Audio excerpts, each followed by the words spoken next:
Tim Den9 Ditpol Satwa Korsabara Baharkam Polri menemukan satu jenazah pria di bantaran Sungai Kampung Dalam, Aceh Tamiang, Aceh. Penemuan berawal dari laporan warga yang menyium bau menyengat di lokasi.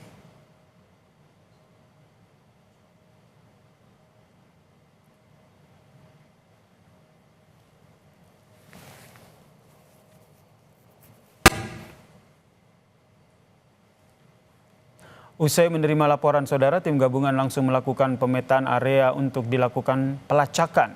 Satwa K9 yang bernama Cejlon dengan pawang Bribda Satria mulai menyusuri area yang dicurigai. Tim K9 melakukan pemetaan dan membuat pori tanah untuk mempermudah Satwa K9 melakukan pencarian. Tanah lembab serta tumpukan kayu membuat pencarian ini memakan waktu saudara. Sekitar pukul 10.30 waktu Indonesia Barat, Cejlon memberi reaksi kuat di satu titik. Penggalian pun langsung dilakukan dan tim berhasil menemukan satu jenazah laki-laki dengan identitas KTP atas nama Mustafa, warga Kampung Dalam, Aceh Tamiang, Aceh.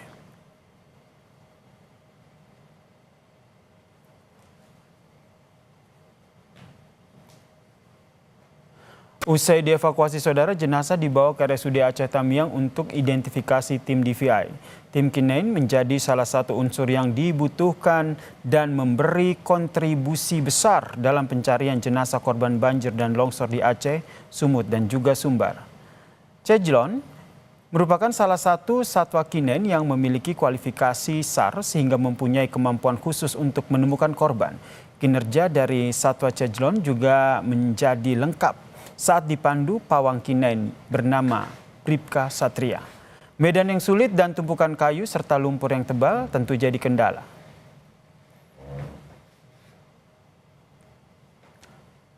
Memasuki hari ke-26 pasca banjir dan longsor di Sumatera, korban meninggal dunia masih ditemukan di tumpukan kayu dan juga lumpur saudara.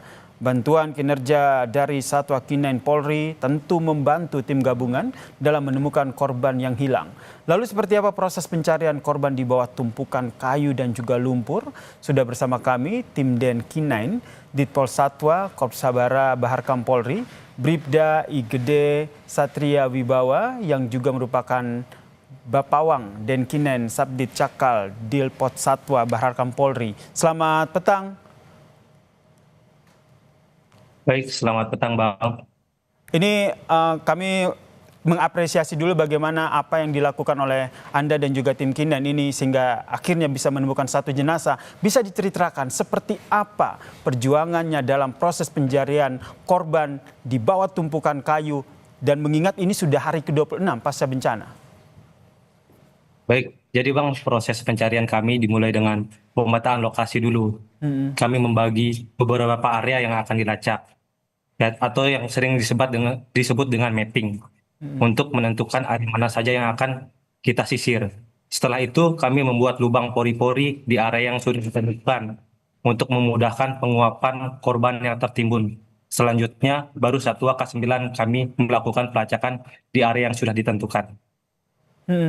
Seberapa besar nih porsi kinerja dari Satwa K9 ini dalam menuntaskan operasi pencarian?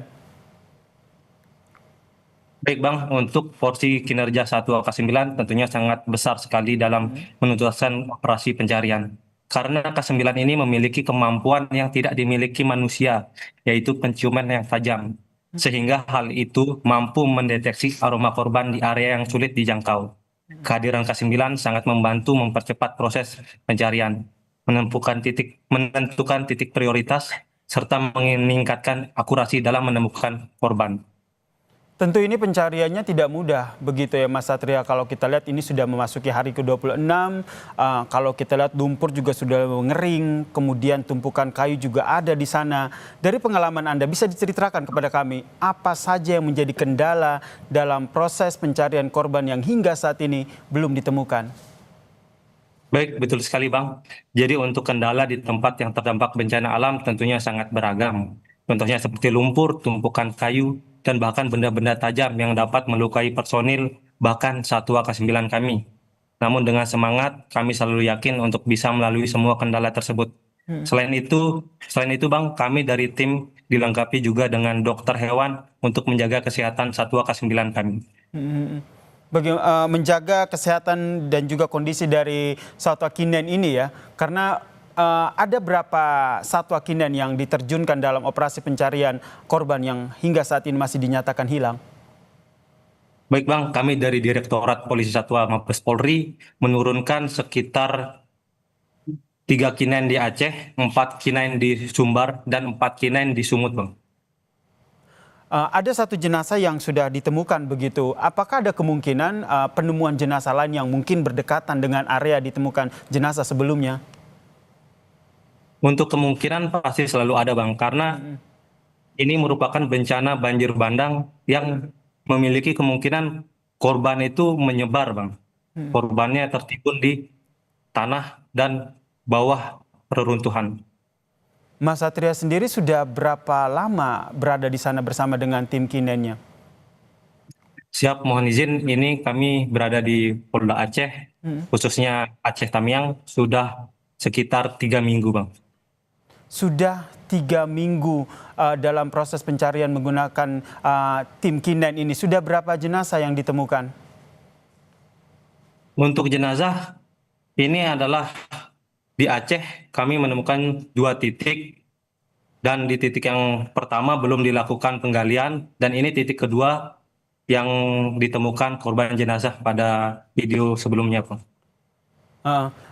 Bisa dibayangkan 3 minggu berada di sana, tentu juga berinteraksi dengan korban bencana di sana. Apa yang mereka sampaikan kepada Mas Satria dan juga tim K9?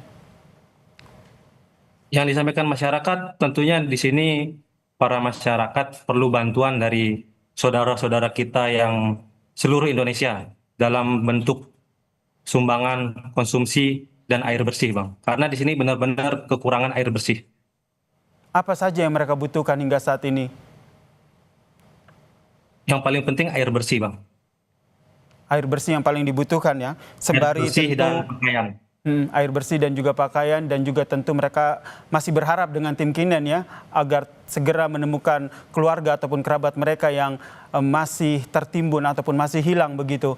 Kendala yang dihadapi selain tumpukan lumpur, ini apalagi yang dihadapi sehingga tim K9 ini kesulitan dalam mendeteksi ataupun mencari korban yang masih hilang? Selain itu kami mengalami kesulitan dari segi akses Bang, karena dalam perjalanan kemarin kami melalui jembatan yang putus yang menuntut kami untuk melalui bawahnya menggunakan perahu karet. Akses jalan yang masih terputus begitu ya, jadi salah satu Ya. kendala juga di sana. Kemudian untuk pemetaan ini sudah memasuki minggu, Anda bilang tadi sudah 3 minggu di sana. Ada rencananya sampai berapa lama Mas dan juga tim K9 berada di sana untuk terus melakukan pencarian korban hilang?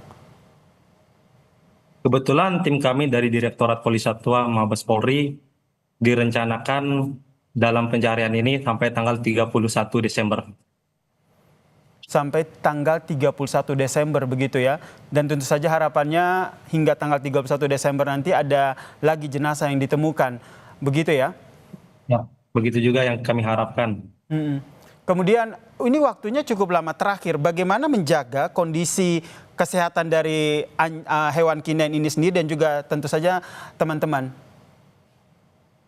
Baik Bang, untuk khusus K9-nya kebetulan kami ada dokter khusus hewannya, jadi segala paket vitamin dan obat-obatan sudah dilengkapi. Dan dari personil, kami di sini dari kepolisian mendirikan posko kesehatan dan ada dokter khusus manusia. Baik, sehat selalu. Salam untuk tim dari K9 di sana yang terus berupaya untuk mencari korban yang masih dinyatakan hilang hingga saat ini. Terima kasih Bribda Igede Satria Wibawa, Bapak Wangden K9 Subdit Cakal Dilpol Satwa Baharkam Polri telah berbagi cerita bersama kami di Kompas Petang. Salam sehat. Baik, terima kasih kembali. Salam presisi Taring.